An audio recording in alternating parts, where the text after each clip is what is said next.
తాకట్టులో ఉన్న బంగారాన్ని విడిపించి ఆ రోజు ఆన్లైన్ రేటుకే మేము కొంటాం. Sharma gold company.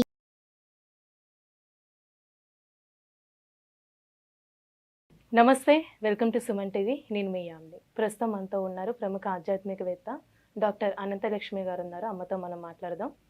నమస్తే అమ్మ. నమస్తే తల్లి. అమ్మ, మామూలుగా అయితే జన్మదినం అనేది ఒక్కసారే ఉంటుంది, కానీ హనుమంతుడి వారికి ఏంటమ్మా 2 సార్లు చేయడం జరుగుతుంది. అసలు మన దగ్గర చైత్ర మాసంలో చేస్తారు, అలానే వైశాఖ మాసంలో కూడా ఉంది. అసలు తెలియచేయండి అమ్మా. మనం కూడా 2 చేసుకుంటామమ్మా. తిథుల ప్రకారం ఒకటి చేసుకుంటున్నాం, తేదీల ప్రకారం ఒకటి చేసుకుంటున్నాం. ఇది అది కాదు, హనుమంతుడిది అది కాదు. నిజానికి హనుమంతుడి జీవితానికి సంబంధించినటువంటి విశేషాలన్నీ మనకి ప్రమాణంగా ఉండేది పరాశర సంహిత. పరాశర సంహితలో హనుమంతుడు వైశాఖ బహుళ దశమి మందవారం అంటే శనివారం నాడు పుట్టినట్టుగా చెప్పబడింది. అర్థమైంది కదా? వైశాఖ బహుళ దశమి అంటే కృష్ణపక్షం. పూర్ణిమ అయిన తర్వాత వచ్చేటటువంటి దశమి నాడు శనివారం నాడు ఆయన ఆవిర్భవించాడు అని చెప్తారు. అది పరాశర సంహిత ప్రామాణికం. కానీ మనకి ఉత్తర దేశంలో చైత్ర పూర్ణిమ హనుమత్ జయంతిగా చేసుకుంటూ ఉంటారు. అవునమ్మా, ఇక్కడ కూడా అదే విధంగా చేస్తారు కదమ్మా. అది తెలియక చాలా చేయడం మొదలు పెట్టారు. మొదట్లో చేసేవారు కాదు. రాను రాను ఉత్తర దేశ ప్రభావం వల్ల చేస్తూ మొత్తానికి విషయం ఏమిటని లోపలగా చూసినట్టయితే హనుమద్ విజయోత్సవం అన్న పేరుతో చేస్తున్నారు. మీరు గమనించారో లేదో? అంటే విజయోత్సవం అంటే ఏంటమ్మా? హనుమంతుడికి నీ వల్ల కదా మాకింత జరిగింది అని రాముడు ఆయన్ని మెచ్చుకున్నటువంటి రోజు అన్నమాట. చైత్రమాసంలో తిరిగి వచ్చిన తర్వాత నవమి నాడు ఈయనకి పట్టాభిషేక ముహూర్తం పెడితే ఆ రోజు కదా పట్టభంగం అయ్యి అరణ్యవాసానికి వెళ్ళాడు. మళ్ళీ వచ్చేటప్పటికి ఆ రోజుకు తిరిగి రాకపోతే నేను ప్రాయోపవేశం చేస్తానంటే హుటాహుటిన బయలుదేరి రాముడు వచ్చాడు. నవమి కల్లా తిరిగి వచ్చాక పట్టాభిషేకం ఆ తర్వాత చేయడం జరిగింది. ఈ పట్టాభిషేకం అయిన తర్వాత ఒక్కొక్కళ్ళని రాముడు సన్మానించటం మొదలుపెట్టాడు.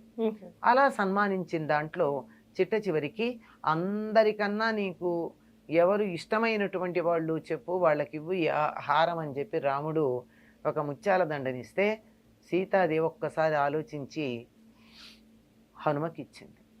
అంటే అందరికన్నా తనని ఉద్ధరించినటువంటి వాడు హనుమ అన్న ఉద్దేశంతో రాముడు కూడా అంతే. అందరికి అన్ని రకాలైనటువంటి సన్మానాలు బహుమానాలు ఇచ్చి హనుమని మాత్రం నేను నీకు ఏమిచ్చినా సరిపోదు అని చెప్పి కౌగిలించుకుంటాడు. అలా హనుమంతుణ్ణి గౌరవించిన రోజు అని కొంతమంది చెప్తారు. ఈ విజయోత్సవంగా ఇలా రకరకాలుగా ఈ రోజుని చేసుకుంటారు. ఏదో వంకన హనుమంతుడిని పూజించుకోవడం మంచిదే కదమ్మా. అంతే కదమ్మా, అది సంగతి. ఇప్పుడు వైశాఖ మాసంలో వచ్చే ఆంజనేయ స్వామి గురించి అంటే జన్మదినం, అది ఆ రోజు పుట్టినట్టేనమ్మా? అది మనకి పరాశర సంహితలో స్పష్టంగా ఉందమ్మా. అది వైశాఖ బహుళ అంటే పౌర్ణమి వెళ్ళాక కృష్ణపక్షంలో ఉండే దశమి నాడు పూర్వభాద్ర నక్షత్రంలో హనుమ ఆవిర్భవించాడు అని చెప్పారు. అదే తప్పనిసరిగా అక్కడే అందులో ఉన్నది. దాన్ని మనం ప్రమాణంగా తీసుకుంటూ ఉంటాం. కానీ ఇక్కడ ఈ మధ్యకాలంలో ఇట్లా చేస్తున్నారు, చేసి దీన్ని మళ్ళీ హనుమద్ విజయోత్సవంగా మళ్ళీ తర్వాత చెప్తున్నారు. కానీ మెయిన్ అయితే మనకి వైశాఖంలో వచ్చింది, వైశాఖ మాసమే. అంటే అమ్మ, ఇప్పుడు సీతమ్మ వారు ఆంజనేయ స్వామికి ఒక ముత్యాల హారం ఇస్తే దాన్ని ఇలా కొరికి ఇలా చేశారంటారు కదమ్మా. అసలు ఎందుకు అలా? ఇది కూడా కల్పనమ్మ. హనుమంతుడు ఎంత రామ భక్తుడో చెప్పాలి అన్న ఉద్దేశంతో. అంటే ఇందులో రామనామం దొరుకుతుందా అని ప్రతి ముత్యం కొరికేట. ఎందుకు దొరుకుతుందమ్మా? అంత తెలివి తక్కువ వాడా? బుద్ధిమతాం వరిష్ఠ అని కదా హనుమంతుడి గురించి చెప్తారు. అంత బుద్ధిమంతుడు ముత్యాల్లో రామనామం ఉంటుందని కొరుకుతాడా? ఏదో కల్పన, ఆయనకున్న భక్తిని గురించి చూపించటానికి. అయితే ఏదన్నా పండిస్తే పండులో రామనామం ఉందా అని చెప్పి కొరికి చూస్తాడా? ఇట్లా కాదు. ఆయనకి హనుమంతుడికి వీటన్నిటికన్నా కూడా ముత్యాలు రత్నాలు మొదలైనటువంటి వాటికన్నా కూడా రాముడంటే ఇష్టం, రాముడిని అన్వేషిస్తూ ఉంటాడు అన్న భావన తెలియచెప్పడానికే తప్ప వేరే కాదమ్మా. అంతే, ఇది కల్పన. హనుమంతుడికి ఉన్న భక్తికి సంబంధించి ఎన్నో కల్పనలు వచ్చిన ఉన్నాయి. ఇలా గుండె చీలిస్తే అక్కడ రాముల వారి, సీతారామ లక్ష్మణుడు సీతారాముల ఉన్నట్టు. వారి. ఎందుకు ఆయన చీల్చుకుని చూపించాలా? చీల్చుకుని చూపిస్తే బొమ్మ మనకు కనపడుతుందా? ఆయనకు కనపడుతుంది తాను లోపు చూపులో గనక చూసినట్టయితే. అంతే. ఇట్లాంటివి భక్తిని కొద్దిగా అలా సింబాలిక్ గా చూపించడానికి చెప్పేటటువంటి కథలు. అమ్మ ఇప్పుడు హనుమంతుడు వారు పుట్టగానే సూర్యుని దగ్గరికి వెళ్ళి అది పండు అనుకొని అలా వెళ్ళారంటమ్మా. అసలు ఎందుకంటారు అలా? అది హనుమంతుడి యొక్క శక్తిని నిరూపించేటటువంటి తెలియజెప్పేటటువంటి తీవృత్తం అమ్మ. పుట్టంగానే అలా ఆకలేసిందట.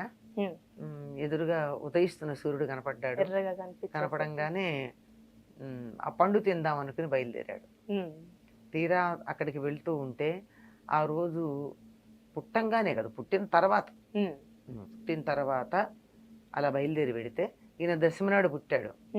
3 రోజులైంది. అమావాస్య నాడు పండు తినడానికి వెళ్ళాడు.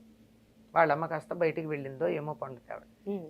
వెళ్ళేటప్పటికీ ఆ రోజు అమావాస్య సూర్యగ్రహణం. అక్కడ రాహు ఉన్నాడు. ఉండి వెంటనే ఇంద్రుడి మీద కోపం వచ్చింది తనకి. నాకు నువ్వు ప్రతి గ్రహణం ఉన్న సమయంలో నాకు ఆహారంగా ఇచ్చావు కదా సూర్యుడిని, మళ్ళీ ఇంకెవరికి ఇచ్చావు నువ్వు అని ఇంద్రుడితో దెబ్బలాడడానికి వెళ్ళాడు రాహు అలా వెళ్ళంగానే వెంటనే ఇంద్రుడు బయలుదేరి వచ్చాడు. ఇదేమిటి వీడెవడు రాహుని అడ్డుకున్నాడు అని. హనుమంతుడు అప్పుడు అక్కడి నుంచి వీడి మీదకి వచ్చేసాడు, ఇంద్రుడి మీదకి వచ్చాడు. ఇంద్రుడి మీదకి కాదు, ఇంద్రుడు ఎక్కిన ఐరావతం మీదకి వచ్చాడు. అంత దూరం పోయి పండు తినడం కన్నా సూర్యుడి కన్నా రాహు బాగున్నాడు. రాహు కన్నా ఐరావతం ఇంకా బాగుంది, దగ్గరగా ఉంది. ఇది ఐరావతాన్ని తిందామని వెళ్ళేటప్పటికి ఇంద్రుడి కోపం వచ్చి వజ్రాయుధం వేశాడు. ఆ వజ్రాయుధానికి ఈయన దవడ పేలిపోయి మూర్ఛపోయాడు. అంత బలం కలిగినటువంటి వాడు మూర్ఛపోయేటప్పటికి తన కొడుక్కి ఇంత కష్టం కలిగిందని వాయుదేవుడు తన కొడుకుని తీసుకుని ఒక గుహలో బంధించి కూర్చున్నాడు. వాయువు లేకపోయేటప్పటికి అందరికీ కీళ్లు పనిచేయడం మానేశాయి. అందరూ వచ్చి ప్రార్థిస్తే బ్రహ్మగారు వచ్చి ప్రార్థించిన తర్వాత వాయుదేవుడు తన కోపాన్ని తగ్గించుకున్నాడు. బ్రహ్మ అందరికీ చెప్పాడు, మీరందరూ వరాలు ఇవ్వండి బిడ్డకని. బ్రహ్మగారేమో అతనికి బ్రహ్మాస్త్రం అతడి మీద పనిచేయదు అని, అతనికి చిరంజీవిత్వం ఉంటుందని ఇచ్చాడు. అందరూ ఆయుధాలు ఇచ్చారండి, ఆయుధాలు ఇచ్చారు, వరాలు ఇచ్చారు. అందువల్ల అతనికి సుఖమే కలిగింది. అంత బలం కలిగిన వాడు. సూర్యుడు ఏం చేశాడంటే, ఈ పిల్లవాడు చదువుకునే వయసు వచ్చిన తర్వాత నేను నీకు చదువు నేర్పిస్తా అన్నాడు. ఇప్పుడప్పుడే పుట్టాడు కదా, 5 ఏళ్ళు వచ్చిన తర్వాత ఉపనయనం చేసి చదువు నేర్పించడానికి పంపిస్తే సూర్యుడికి ఎదురుగా నిలబడి సూర్యుడితో పాటు కదులుతూ చదువు నేర్చుకున్నాడు హనుమంతుడు. ఇప్పుడు సూర్యుడు ఇలా వెడుతున్నాడమ్మా, సూర్యుడికి ఎదురు నిలబడ్డవాడు ఎట్లా వెళ్ళాలి? వెనక్కి అడిగేయాలి. సూర్యుడంత వేగంగా వెనక్కి నడుస్తూ కదలకుండా 24 గంటలు చదువు నేర్చుకున్నాడు హనుమంతుడు.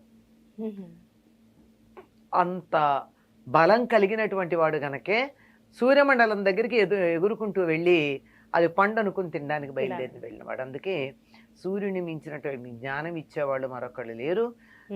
హనుమని మొట్టమొదటిసారి చూసినప్పుడు హనుమ మాట్లాడినటువంటి మాటలు విని రాముడు ఒక పెద్ద ప్రమాణ పత్రం ఇస్తాడు. ఇలాగ మాట్లాడే మాట యొక్క లక్షణాన్ని బట్టి అంత గొప్ప చదువు నేర్చుకున్నాడంటే సూర్యుడి వల్ల. చాలా చక్కగా తెలియజేశారమ్మా, ధన్యవాదాలు. నమస్తే అమ్మా.